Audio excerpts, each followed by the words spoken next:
Nah, yang pertama adalah kisah Zulkarnain yang ada di dalam Al-Quran surah 18 ayat 83 sampai 91.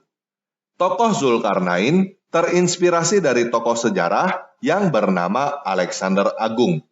Alexander Agung adalah seorang raja pagan dari Yunani yang menjajah sampai ke India. Tetapi, kisah Zulkarnain yang pergi ke laut yang berlumpur hitam, tempat matahari terbenam, lalu pergi bertemu dengan orang-orang di tempat matahari terbit, berasal dari dongeng yang berjudul Alexander Romance. Dongeng Alexander Romance ini dikarang oleh orang pagan Yunani sekitar abad keempat. Teman-teman yang Muslim boleh berpendapat bahwa Zulkarnain bukan raja pagan Alexander Agung. Tetapi silakan teman-teman mencari dongeng yang berjudul Alexander Romance. Jika teman-teman membuat ringkasan isi cerita dongeng Alexander Romance, maka isinya akan kurang lebih sama dengan ayat-ayat tentang Zulkarnain yang ada di Al-Quran. Jika teman-teman berpendapat bahwa Zulkarnain bukan raja pagan Alexander Agung, maka pada dasarnya teman-teman berpendapat bahwa Zulkarnain bukan tokoh sejarah. Dengan kata lain, Zulkarnain adalah tokoh fiksi atau tokoh karangan, seperti halnya Santa Claus adalah tokoh fiksi atau tokoh karangan yang terinspirasi dari tokoh sejarah yang bernama Santo Nicholas. Yang kedua adalah kisah Sulaiman di dalam Al-Quran surah 34 ayat 12-13. Sulaiman yang dimaksud di situ adalah Raja Salomo dari Israel yang membangun bait suci Yerusalem. Tetapi ide kisah Sulaiman mempekerjakan para jin untuk membuat bangunan berasal dari dongeng yang berjudul The Testament of Solomon. The Testament of Solomon adalah dongeng yang dikarang oleh orang Kristen Yunani pada abad pertama. Kisah ini tidak pernah dianggap sebagai sejarah oleh Yahudi dan Kristen, karena kisah ini memang adalah dongeng. Yang ketiga adalah kisah petidur di dalam Al-Quran surah 18 ayat 9-26. Para petidur itu adalah orang-orang Kristen yang bersembunyi di gua sekitar Efesus untuk menghindari penganiayaan oleh pemerintah Romawi pada abad ketiga. Karena pada waktu itu Kristen belum diakui sebagai agama.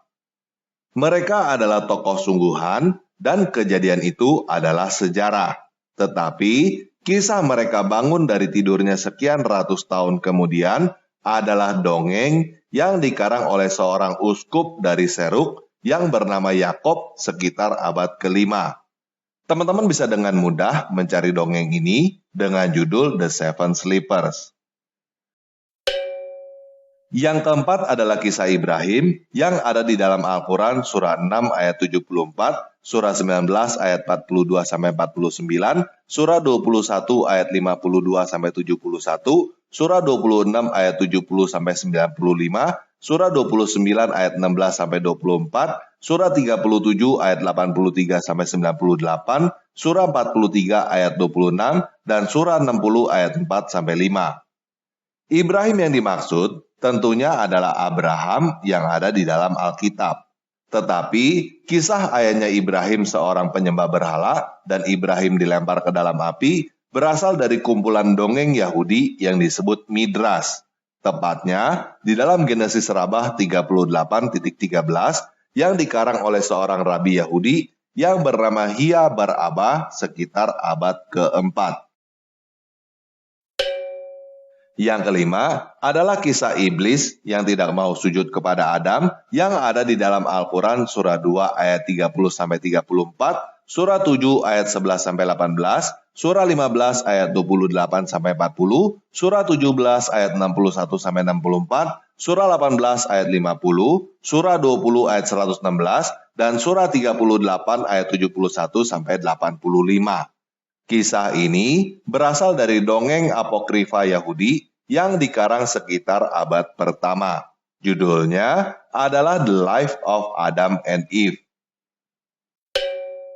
Nah, jadi sekarang kita tahu 5 dongeng yang sudah ada sebelum Muhammad lahir dan dikisahkan ulang di dalam Al-Quran. Tentunya masih ada dongeng-dongeng karangan manusia lainnya yang juga dikisahkan ulang di dalam Al-Quran, tetapi tidak kita bahas pada video ini. Contohnya, kisah Isa dan Maryam yang ada di dalam Al-Quran surat 3, 5, dan 19. Isa dan Maryam yang dimaksud tentunya adalah Yesus dan ibunya yang bernama Maria. Mereka jelas adalah tokoh sejarah yang tidak bisa dibantah.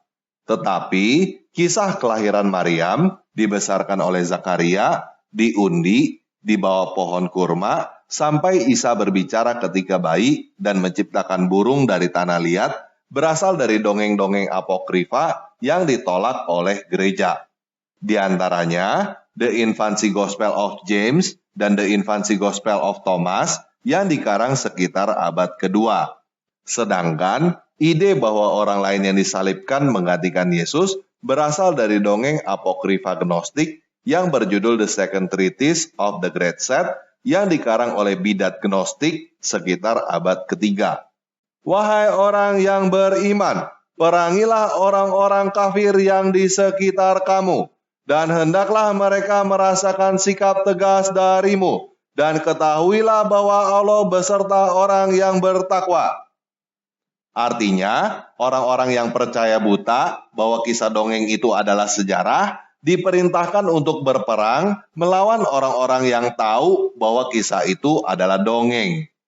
Bayangkan ini ada orang-orang tua yang siap berperang dan membunuh orang lain demi membela imannya yang percaya buta bahwa dongeng yang mereka hafalkan adalah sejarah. Sungguh sangat menyedihkan melihat orang-orang dewasa yang membunuh orang lain karena dia mempercayai dongeng sebagai sejarah.